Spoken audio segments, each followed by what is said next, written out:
Hey guys, welcome back to the channel. I know I've been a little quiet, but I was just recouping from UFC 299. I was going to hold out until UFC 300 when it came to fight predictions and breakdowns and stuff like that. But I was taking a look at some of the UFC Fight Nights that are sandwiched in between these stacked cards, and I think a lot of the fights on these cards are getting overlooked. For me, one of those fights in particular is Amanda Ribas versus Rose Namajunas. It'll be in the 125-pound division. They're headlining, so it's 5 rounds, and it'll be at the UFC Apex in Vegas, if I'm not wrong.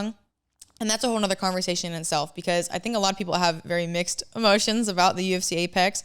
Coming from a fighter who has fought at the Apex, but who has also fought in the big filled arenas on pay-per-view cards, I personally love the arena fights more. It's part of the experience. You know, you walk out and you see everyone and you feel the energy while you're fighting, and you land a good shot and the crowd's like, whoa, and you get hit and someone's like, whoa, like, I don't know. I think it's part of the experience, you know, the UFC experience, whether you're a fan, a casual, a fighter, a coach, like, it's all part of that experience, having that crowd energy. And that's kind of missing when you fight at the Apex. It's different though. It's still a very good experience, but it's just more intimate and things echo because it's such a small room and there's less people, and it's just very different. But I'm interested to hear you guys' thoughts and opinions on the UFC Apex. Obviously, it was created back in COVID, so we could still fight, and there was like a controlled environment and all that. But obviously, they're still using it for these smaller fight night events. But moving on, little tangent there. I'm really excited for Rose Namajunas versus Amanda Ribas.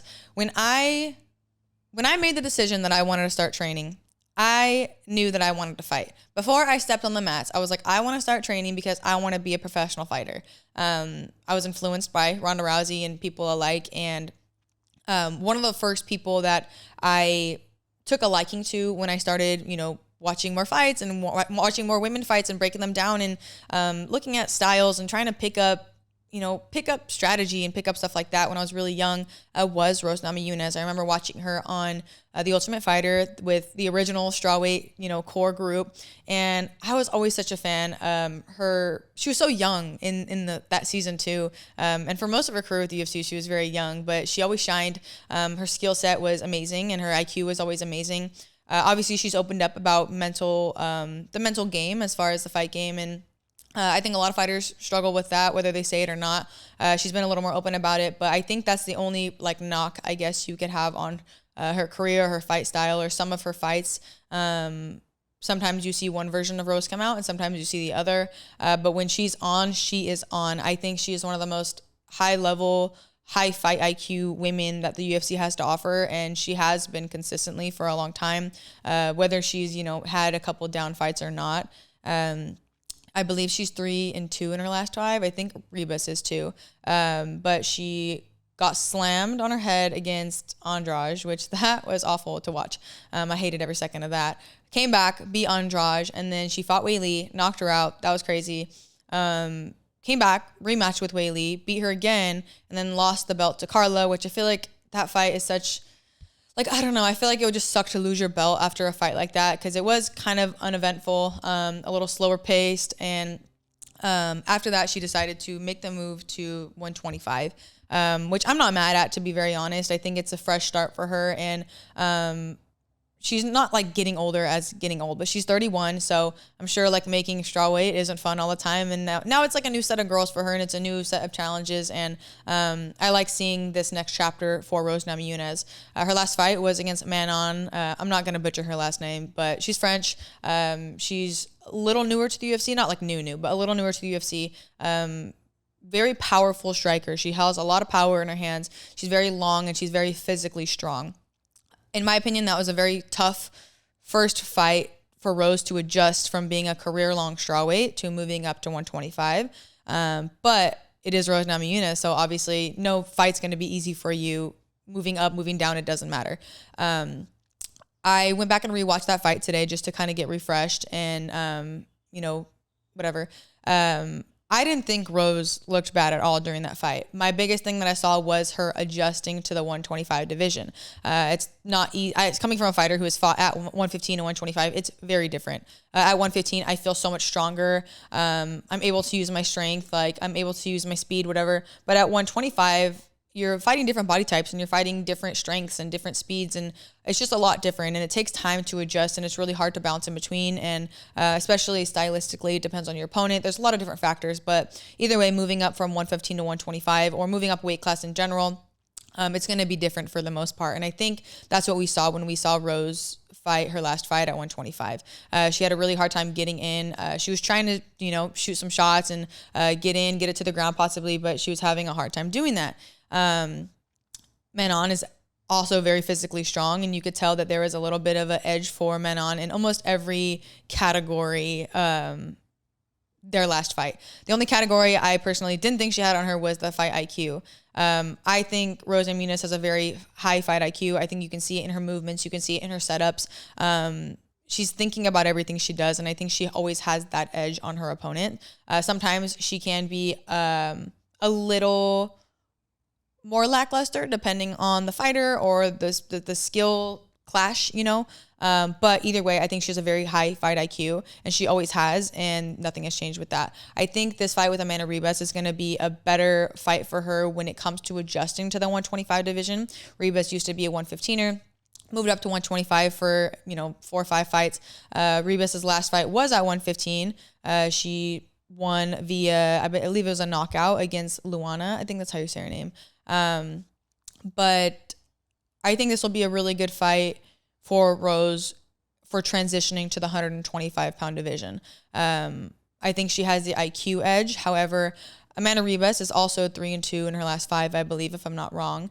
But Amanda Ribas is super tough. Amanda Ribas is not going to stop. She's going to be in your face. She's going to eat everything you throw at her. Like, I was watching her last fight, and it's just crazy how game she is. Like, she doesn't stop. She is not out of the fight until the fight is either over or she is like out, which is hard to do. So I'm really interested to see how these two styles match up. I think it also depends on which version of Rose we get. If Rose comes out and she is mentally sharp, I think it's gonna be a no-brainer. I think if Rose comes out the best that she can, I think she walks away a winner. I think that would be either via decision or potential knockout, just because Amanda Ribas is known to, she has a really good chin, Amanda Ribas, but she's known to eat a lot of shots. And we all know Rose has a lot of power, but I think what allows Rose to be able to knock people out is the way she sets things up. Like with Weili with that kick, like she was setting that up. It wasn't just like she's so like powerful that it landed and she knocked her out, which I think she set it up great and she was very accurate. And I think Rose is very good at those two things. So if Rose comes out like peak Rose, I think it's a no-brainer. I think she wins.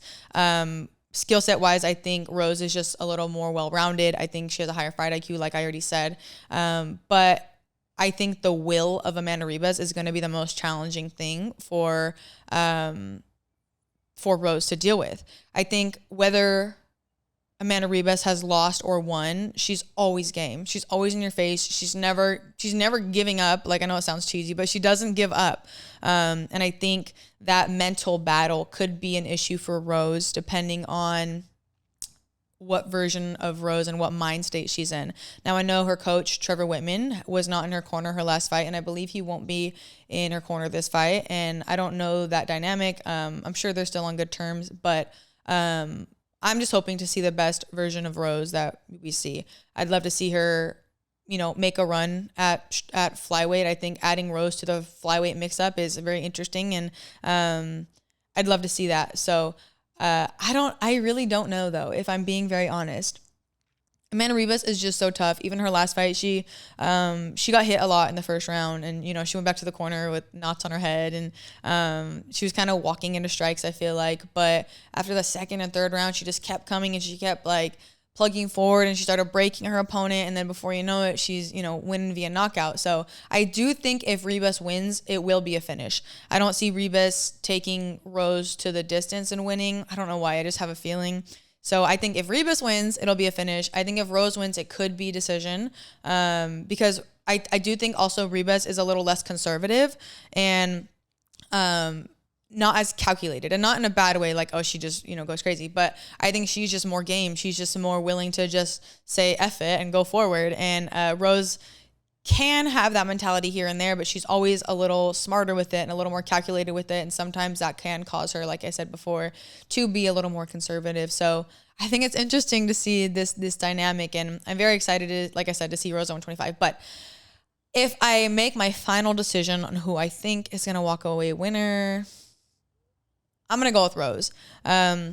I do think this fight could go either way. And like I said, I think it all depends on which version of Rose we get. Amanda Ribas is a little more consistent with her fight style, with her mentality, with who she is as a fighter. And Rose sometimes can not mentally be as sharp, but she's always physically great. So I'm going to go with Rose Namajunas on this one. But we're going to have to wait and see. I'm very excited. There's 5 rounds, which I feel like will benefit Rose as well. I feel like if you're Amanda Ribas and you have that more like eat shots and come forward, the longer the fight is, the more that's going to wear you down, and the more time Rose has to, break things down and be more calculated and pick you apart. So I do think the 5 rounds does benefit Rose, especially because she does have that championship 5-round experience for her whole career. Off and on, she's had those 5 rounds, and Amanda Ribas hasn't had as many. So I do think the 5-round fight does benefit Rose. So overall, I think I'm going to go with Rose. Anything can happen, but either way, I'm very excited. I'm excited to see Rose mixed up in the flyweight division. I know that this is completely different, but I know Erin Blanchfield is fighting Menon as well pretty soon here. And I'm really excited for that too. And I'm going to do a breakdown for that fight because I've fought Erin Blanchfield back in Invicta. It was a very uneventful fight on both of our parts. We've both had very much more entertaining fights than that fight. It was very close. One judge scored a draw. The other 2 gave it to Erin. But I've liked watching Erin make her way through the rankings, and I'm excited to give my breakdown on that one as well. That's in the flyweight division too. But overall, like I said, I'm going with Rose Namajunas. Anything can happen, but I'm really hoping to see Rose pull it off. I hope we see the mentally strong version of Rose. And yeah, either way, I'm going to be doing some UFC 300 predictions and stuff like that in the next, week or 2. And I'm very excited for that card because it's very stacked. But either way, let me know who you got for Rose Namajunas versus Amanda Ribas, and I will see you guys soon.